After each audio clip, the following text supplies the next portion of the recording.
Karibu rafiki yetu katika Sabina Online, channel yetu pendwa. Kama wewe bado mara yako ya kwanza, usisahau kusubscribe katika channel yetu. Na leo hebu tuangalie kwa nini mtoto wetu apate choo. Kwa nini watoto wapate choo? Hapa tunaongelea watoto wote kuanzia yule umri wa miaka 0 mpaka miaka 5. Kwa maana hiyo tunasema kwamba ukiona wewe mtoto wako hapati choo, basi utajuaje sasa hapa ni hatari au ni kawaida?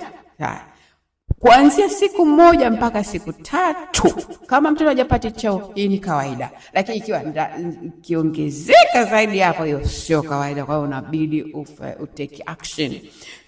Kwa hiyo ufanye nini sasa? Na ukiona mtoto hapati choo, ujue kitu cha kwanza kabisa, mtoto maji machache mwilini. Yaani mtoto hana maji mwilini. Mtoto maji yake yamepungua, kwa hiyo anabidi anywe maji. Yaani vile kama mtu mzima. Wewe ukikosa kunywa maji utapata choo kigumu au hautopata choo hata siku 2, siku 3, siku 4 whatever.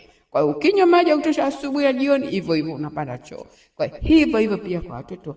Na kwa watoto sasa wao ni kidogo tofauti, kwa sababu pia kama ni mtoto mchanga, manake ile system ya digestion yeye ni kidogo delicate. Kwa hiyo anapaswa mtoto azingatiwe. Sasa ufanyeje ukiona mtoto apate choo au mtoto zaidi ya siku 3 hajapata choo? Mpe mtoto maji mara kwa mara. Hapa tunaongelea watoto wale waliokuwa wameshaanza kula chakula kuanzia miezi huko 6, 7, 8 huko kwenda juu kote huko. Watoto ambao wale tayari wameshaanza kunywa uji, wameshaanza kula ugali, wameshaanza kula chakula. Kwa mpe maji mara kwa mara apate choo. Lakini kwa yule mtoto ambaye hajaanza kula chakula, maana watoto wachanga, please umpe mnyonyo, umpe maziwa. Kama wewe mama haunyonyeshi, basi hakikisha kwamba asubuhi kabla ufanye, mpe mtoto maziwa. Mpe mtoto maziwa, mpe mtoto nyonyo. Hata kama amelala, muamshe, mchangamshe awe ananyonya, na unahakikisha kabisa ananyonya mpaka anabeua, mpaka ananyonya tena.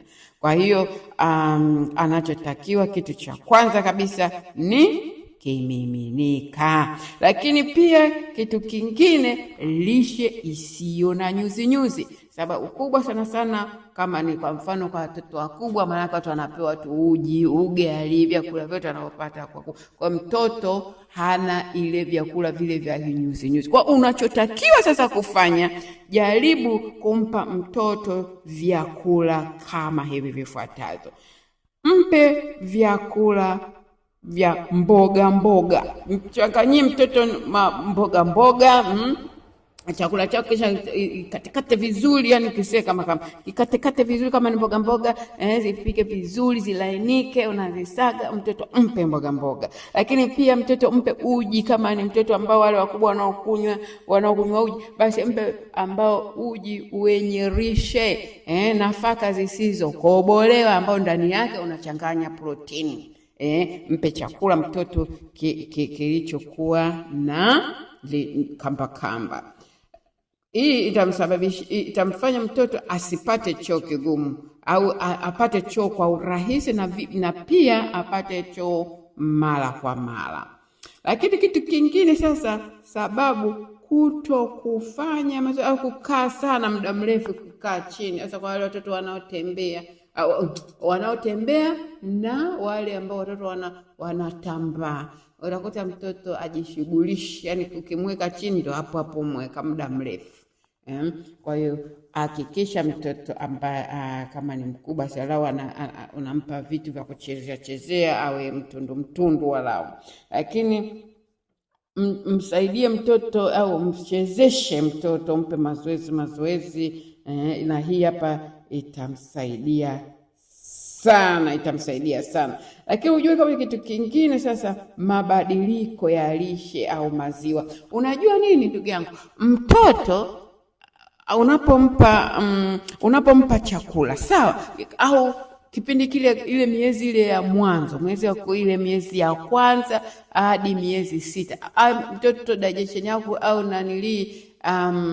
mmeng'enyo wa chakula umezoea tayari kimiminika, yani maziwa yale ya mama. Sasa atakapoanza stage ya kula chakula, sasa unapoona mtoto sasa anaonekana ana njaa kali, kwa hiyo unaanza sasa kumtengenezea uji taratibu pale. Kwa hiyo of course mmeng'enyo utaanza kuchange, na kwa ndo maana sasa kwa ajili ya kumeng'enya vitu vigumu, labda uji au ugali au nini utakapompatia, kwa hiyo itakuwa inachukua kidogo muda.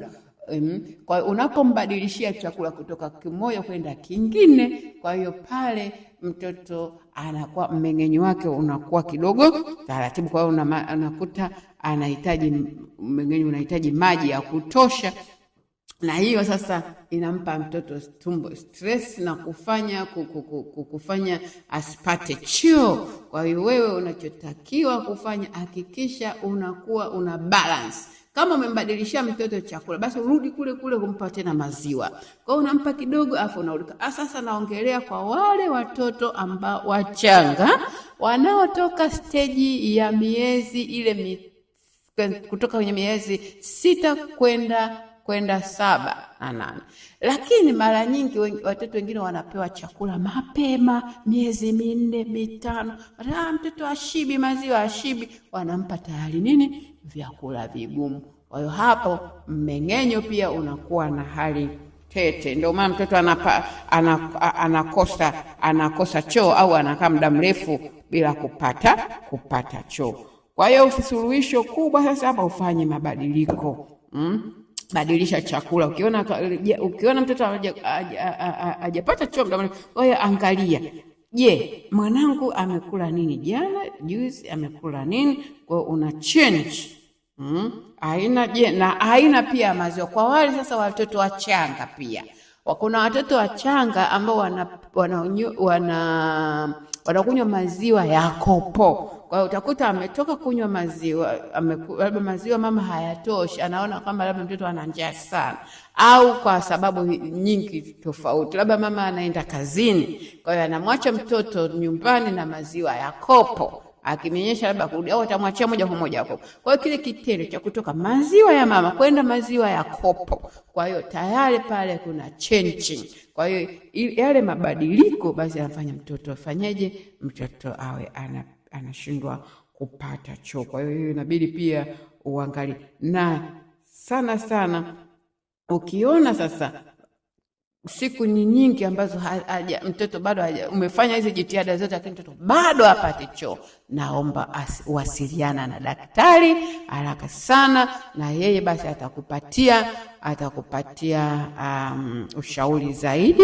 Na inawezekana pia basi kama kutakuwa na dawa ya kumfanya mtoto apate choo, zipo. Lakini hapa sisi hatushauri, sisi tunakupa tips za jinsi gani kama mtoto apate choo, jinsi gani ya kufanya ili mtoto apate choo. Na kukumbusha tena ndugu yangu, kama wewe ni mara yako ya kwanza, basi hapa usisahau kusubscribe channel yetu. Nakupenda sana na Mungu akubariki sana. Bye bye.